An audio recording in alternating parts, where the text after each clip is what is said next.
Gandalf, so hat man mich früher genannt. Gandalf der Graue.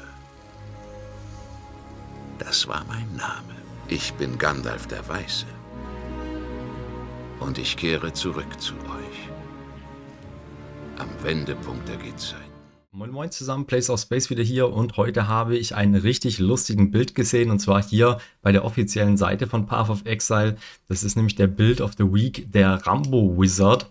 Und ja, schauen wir einfach mal gemeinsam rein. Es sieht auf jeden Fall sehr, sehr witzig aus und ich erkläre euch dann noch ein oder zwei Sachen im Nachhinein. How long would the Lord of the Rings trilogy be if Gandalf had a machine gun? This question has finally been answered by Shadow Edwin, who has turned a usually slow weapon skill into a rapid-fire boss melter. As it turns out, the trilogy... Ja, guckt euch das mal an, ne? Das ist halt einfach super, super krass, wie er den Xesh da einfach umhaut. Möchte ich jetzt nochmal schnell reinschauen. Es sieht halt einfach auch geil aus, ne? Slow weapon skill into a rapid-fire boss melter. As it turns out, the trilogy would not be very long at all. Welcome to Build of the Week. I'm Eben from Grinding Gear Games. This build centers around the new unique staff, the Unborn Lich, from the Abyssal League. This grants his Scattering Calamity, a lightning skill with a lot of potential. Edwin has built this on a Titan warrior for reasons we'll get into soon, but most importantly, it's a buff wizard. They call him Gandalf the Gaines, Rambo Radagast, you get the idea. His Scattering... Allein die Wortspiele schon wieder, ne? Aber halt hier wirklich, was da möglich ist in Path of Exile 2 mit den ganzen Builds. Also es ist ein Warrior, der am Ende einen Zauberer spielt. Also es ist richtig, richtig geil. Calamity generates well sprites, which are orbs that linger for a duration, then fire off as projectiles. Importantly, they fire one at a time. So, to convert his Scattering Calamity into his rapid-fire machine gun, we need to make the Wellsprite hover duration as short as possible. To do this, Edwin makes use of the reduced duration nodes on the passive tree. Here, and here. And, as I mentioned, we're buff. With our Titan Ascendancy, we can use Hulking Form to get 50% extra value from our small nodes, which affects the reduced duration on the tree. With all that together, it really does go brr. Some memes aren't meant to be said out loud.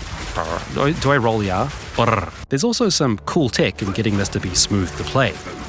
Usually, when you recast his Scattering Calamity, the cooldown on the orbs you've summoned is refreshed, and they won't fire until you stop casting, like so.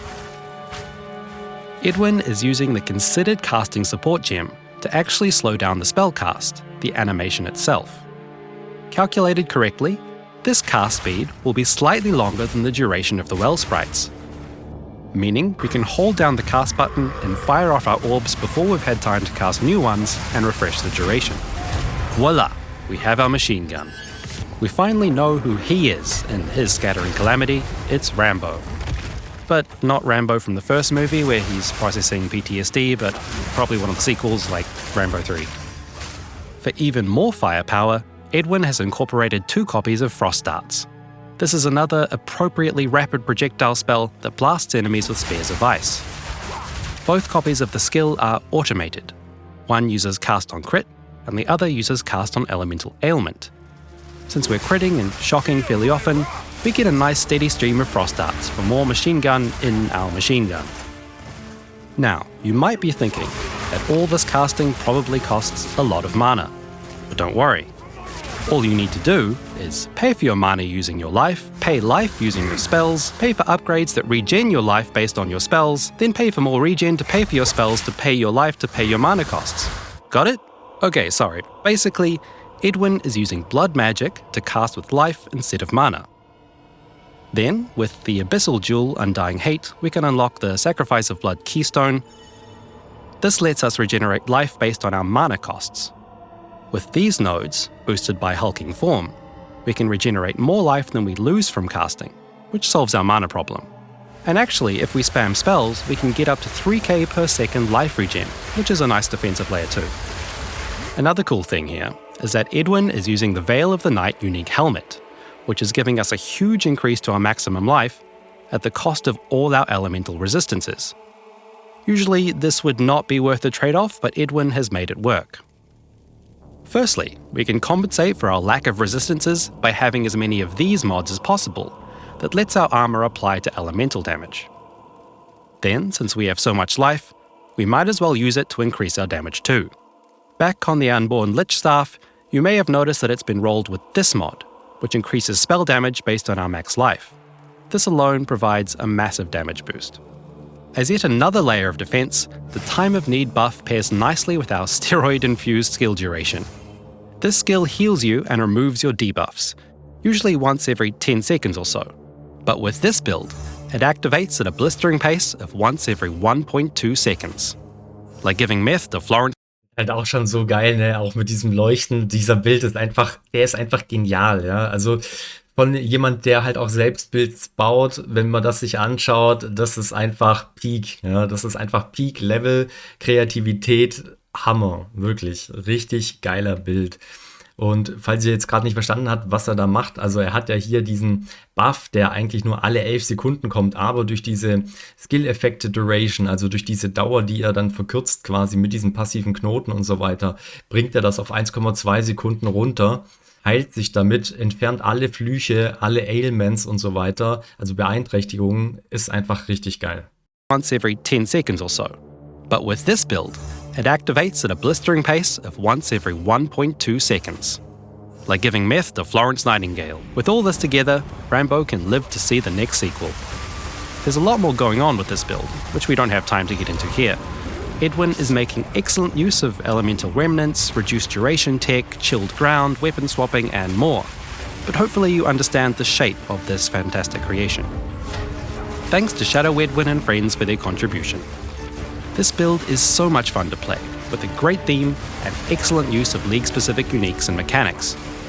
If you'd like to know more, please check out their detailed guide in the description. Happy blasting, and see you next time!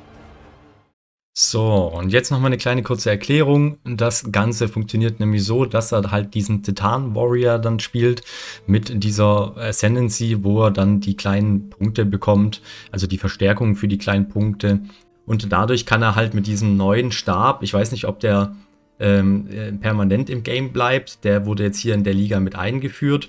Und bei diesem Stab gibt es halt diesen neuen Skill, den er dann nutzt und halt auch diverse andere Buffs, ne? Also hier zum Beispiel Damage per Max Life, also Spell Damage per Max Life und natürlich, dass er noch mehr Projectiles dann benutzt und halt natürlich den Skill, hier Scattering Calamity. Und dann nimmt er im Prinzip einfach hier diese reduzierte Skill-Effekt-Dauer überall mit.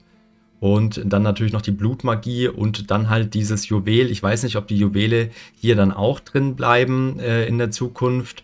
Aber mit dem allen zusammen kann man dann auch seine Mana-Kosten und so weiter regeln. Also das ist schon ein super, super interessanter Bild. Wie gesagt, er sieht auch auf jeden Fall sehr, sehr krass aus. Also von Radagast zu Gandalf, das ist wirklich ein Gandalf der weiße Bild. Das ist absolut gestört, muss ich sagen. Ich weiß halt nicht, wie gesagt, ob das jetzt nur noch für die League anhält und es danach nicht mehr möglich ist. Wie gesagt, ob es das Juwel dann noch gibt und ob der Stab dann halt bleibt. Ansonsten könnt ihr den Bild halt nur noch jetzt spielen in den letzten 2-3 Wochen. Das weiß ich, wie gesagt, nicht. Und was er dann auch noch macht, er nimmt halt diese Frost Darts, ja, um halt diesen Maschinen-Gun-Effekt dann zu verstärken. Nimmt das Ganze halt mit Zaubern bei kritischem Treffer und Zaubern bei elementaren Beeinträchtigungen mit und löst die dann halt damit aus. Ja. Ich verlinke euch unten auch den Bild. Da könnt ihr dann hier im Forum reinschauen. Da hat er dann auch alles aufgelistet, also was ihr da halt braucht und so. Das könnt ihr euch gerne übersetzen lassen. Oder ihr könnt, glaube ich, sogar auch im Game einfach mal auf Englisch kurz stellen und gebt dann einfach die Sachen hier ein und könnt es dann euch so mit reinnehmen und es danach einfach wieder auf Deutsch stellen. Das könnt ihr zum Beispiel machen. Das ist mir gerade ein bisschen zu viel Arbeit, das alles zu übersetzen.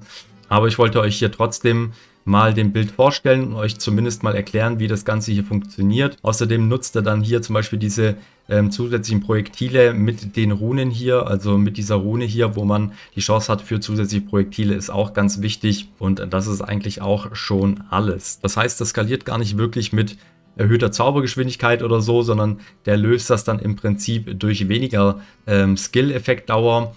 Und das ist so der Clou der Geschichte zusammen mit den zusätzlichen Projektilen. Super, super cooler Bild. Ich kann es nur nochmal wiederholen. Und ansonsten war es das wieder von meiner Seite. Lasst mir gerne einen Daumen nach oben da und drückt auf den Abo-Button. Das würde mich mega krass supporten. Ansonsten sehen wir uns im nächsten Video wieder. Haut da rein.